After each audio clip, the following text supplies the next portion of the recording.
Hey guys, welcome back to my channel. My name is Xochitl. If you are new here, do not forget to hit that subscribe button first. And second, my voice does not normally sound like this. I'm just getting over a very long, dragged out cold, and this is actually progress for me, so we're sounding better than we did before. I can get like full sentences out. But I am actually excited that I'm getting a little bit better because I've been wanting to get this review up for you guys because I was super excited when I saw that L'Oreal came out with a new foundation. I love testing out foundations, my favorite thing, so I love the new like winter releases, and today I'm talking about the new L'Oreal Infallible 24-Hour Fresh Wear Foundation. I saw on Trendmood that this was out. This was the day I was standing in line for Bath & Body Works candles, so right away I looked to see if on Amazon Prime, where is actually where I picked up mine, if it was available. And I just want to let you know right here, I would definitely say pick it on Amazon Prime, especially if you don't find it in your stores yet, because they had this at Ulta, but I got Prime because I have a Prime account, so therefore I don't have to pay for shipping, and I was like, I only want this one thing from Ulta, I don't want to pay shipping. But the main reason why I got it on Prime too, and I didn't even realize this until I was checking the price on Ulta for this foundation. On Ulta and Walgreens, where you might find it, it's $15. I believe I got mine on Amazon Prime for $11, so I saved $4. Yes, if I didn't like it, I probably couldn't return it, but we'll talk about that in a bit. But I saved $4. Let's just put it like that. This foundation comes in 30 different shades, which I think is awesome. I love options. 30 plus, 40 plus shades is always awesome. I picked up mine in the shade number 455, a natural buff. I was honestly like debating which one I should get. It's so hard online because even if you see swatches, it can still be tricky. You really don't know. You really don't know. But on actually the Amazon account, and you'll probably find this on Trendmood if you follow her Instagram account, they had not only like kind of online swatches, but they even had like arm swatches of all the shades, which I think was really, really helpful. So I feel like if you're not gonna have testers in stores, can each like affordable foundation at least do that, like show swatches on arms. And I believe there were like different skin tones as well, which I think is helpful. So picked up 455 natural buff, and especially because I was like, oh, I could pick up more than one, or I can, you know, take a risk and see if this one will be a good shade for me. I think this is actually a really great shade match for me. I think the other one I was looking into was like one of like the rose beige, one of the rose ones, but I was like, is that gonna be too pink? I don't know, but I think I got one, and I think it was a good one. So if you're kind of near my skin tone, I would definitely suggest 455 a natural buff, and in the description I'll list some other shades that I'm in and other foundations in case you kind of want to compare. I think that's always helpful if you're like, okay, she's a little bit lighter than me, a little bit darker, so if she's this shade I'm gonna go up or down. I just think that's kind of helpful. Back to the foundation. So the packaging actually does come with a pump, especially if on Ulta you're gonna charge $15. Better give me a pump, and it's actually like a fancy little pump too. It's not like your regular like pumps. Like this one, just like, ooh, it just feels definitely, I don't know, it just, I like the packaging for this one. It feels super duper fancy, so I like that they had a pump. And I've tried from the Infallible line, I've only tried the I think it's like the Luminous one. What do they call it? Glow. The Glow foundation. It's the blue one because they have like the Infallible mattes. But I've tried the Glow one because, of course, if you guys don't know, I have dry skin. So I'm going to let you know how it worked for my dry skin. So, of course, I'm going to stay away from the mattifying foundation. But I specifically wanted to try this one because it did claim that it was a natural finish. So a couple things about this foundation. When pumping it on the back of my hand, it's definitely very, very liquidy, very runny, but it does claim to be medium to buildable. So it's like, interesting, this feels really like a lightweight, very liquidy. I wonder how that's gonna work.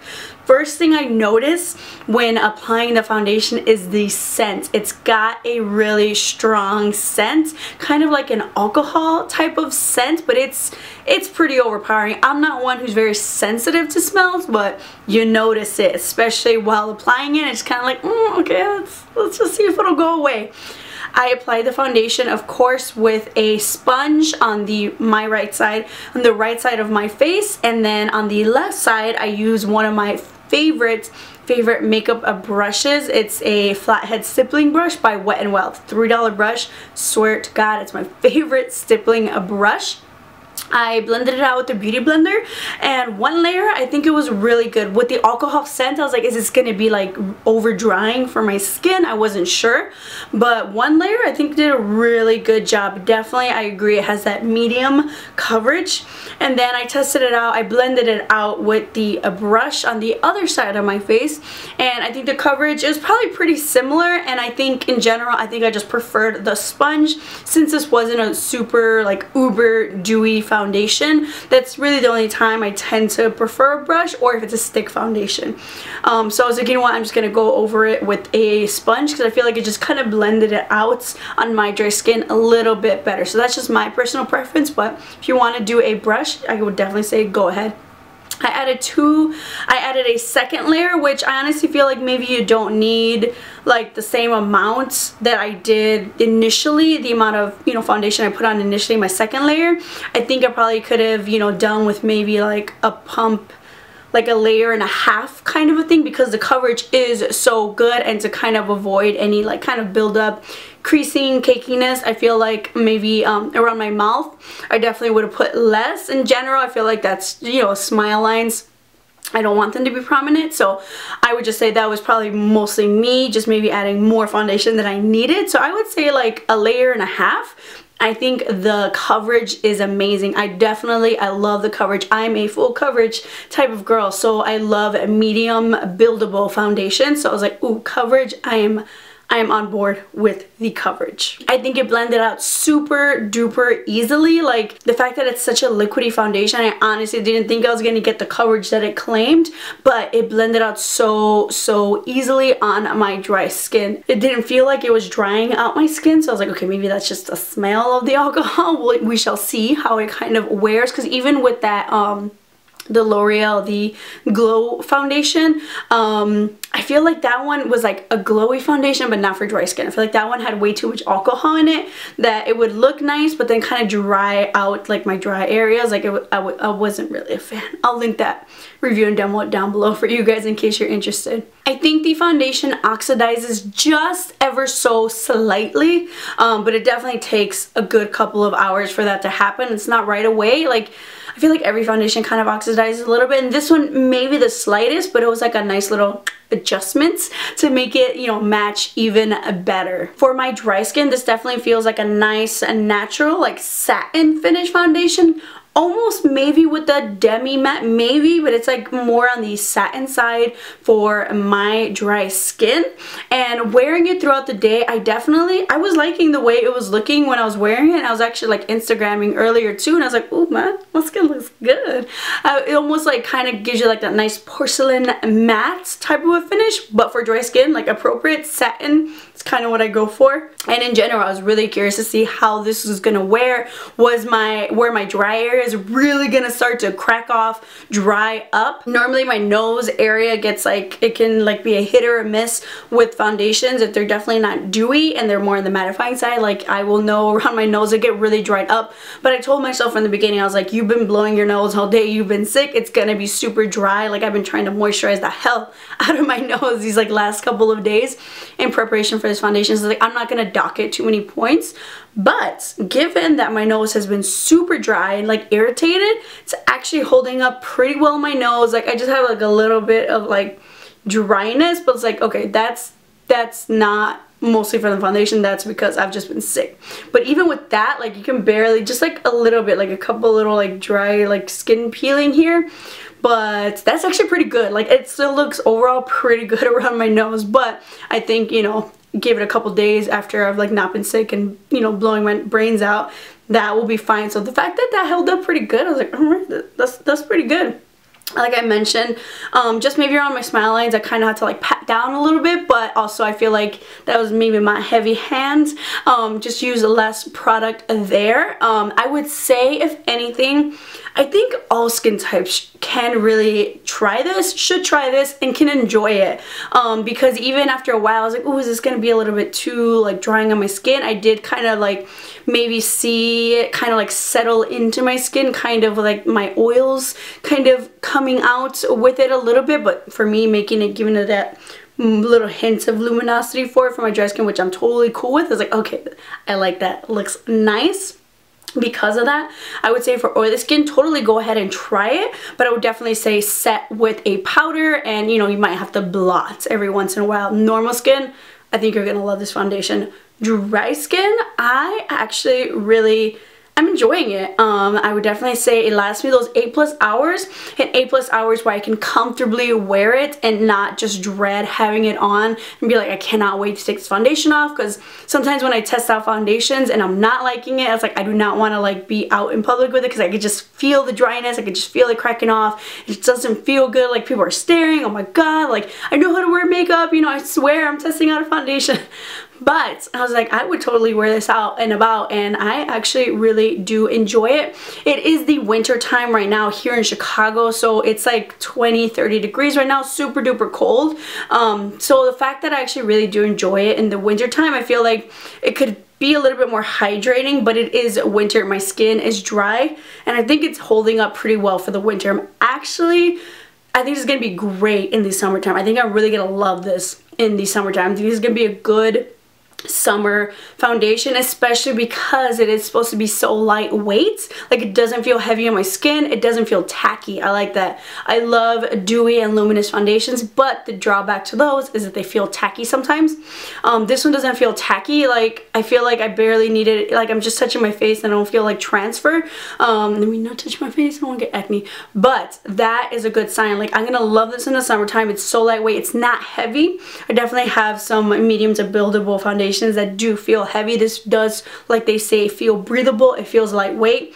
I think spring, summer, and fall, this is going to be I would give it even better reviews. I think I really love it. Right now, I do really like this foundation. It's just the winter time. It's not maybe my perfect winter foundation. I think every other season though, it'll look pretty good. I am starting to re-prep my skin too.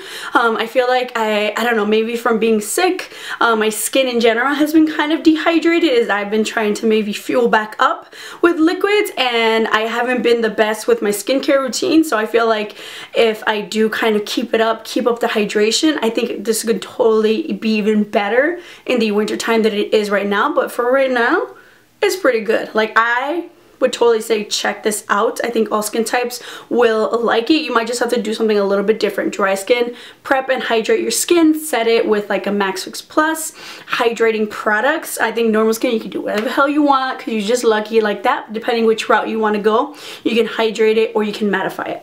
Oily skin, I would definitely say set this with a powder and, you know, maybe blot, or just you might have to do some touch-ups here and there. Like, it might feel maybe a little bit more luminous on you, that like natural glow type of a thing. I think that's the effect you'll get.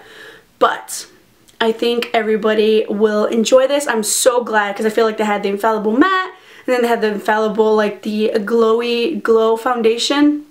And it's like kind of two separate things there, but this one I think is a nice middle ground for everybody. I used my favorite face primer, the L'Oreal Glow Lock Primer, so the fact that I can pair it with the Infallible foundation I think is great. Once again, they also have the Infallible matte primer too if you guys want to mattify it up a little bit more. So I think L'Oreal did a great job with this foundation. I'm definitely giving it a thumbs up. I recommend you guys pick it up. I hope you guys enjoyed this review and demo. I love doing foundation reviews, but honestly sometimes you really don't know how it's gonna go. So I hope these videos are helpful for you guys if you're kind of, you know, on the fence. Should I not? Will it be good for my skin type? I hope this is helpful. Definitely give me a thumbs up if you love watching reviews, not only reviews but drugstore reviews, because we have so many other, like, we just got started. We are just getting started. I just reviewed the Revlon Candid, their photo ready foundation and concealer. I'll link that down below in the description box for you guys to check out. We got L'Oreal foundation, and I just ordered the new Wet n Wild stick foundation, which I think was like $5 or $6. So affordable. That's coming in the mail, so you know that's coming up soon as well here on my channel. Don't forget to hit that subscribe button so you guys don't miss a review, and especially as these products start popping up at your local drugstore. As they start popping up in my local drugstore, you know I'm on the hunt. I'm looking, I'm going. Walgreens, 'tis the season, my favorite season. Speaking of, if you guys want to know what red lipstick I am wearing, I always try to link down below in the description box what like kind of makeup I have on, but I should have posted right before this video. I posted my favorite red lipsticks, drugstore affordable red lipsticks, because the holidays are coming up. You know, you want to whip out and get a new red lipstick. There's so many out there, you're not sure which ones to get. So I kind of swatched on my lips and on the arms, so you can kind of see the difference, because the reds start, you know, kind of blending, but there is a difference with them just depending on what your preference is. So I'll link that video down below as well in case you missed that and then you're wondering like what are the great affordable top red lipsticks to get. Thank you guys so much for watching. Thank you so much for continuing to come back and watch my videos. I really hope you are enjoying my channel, and I'll see you guys next time.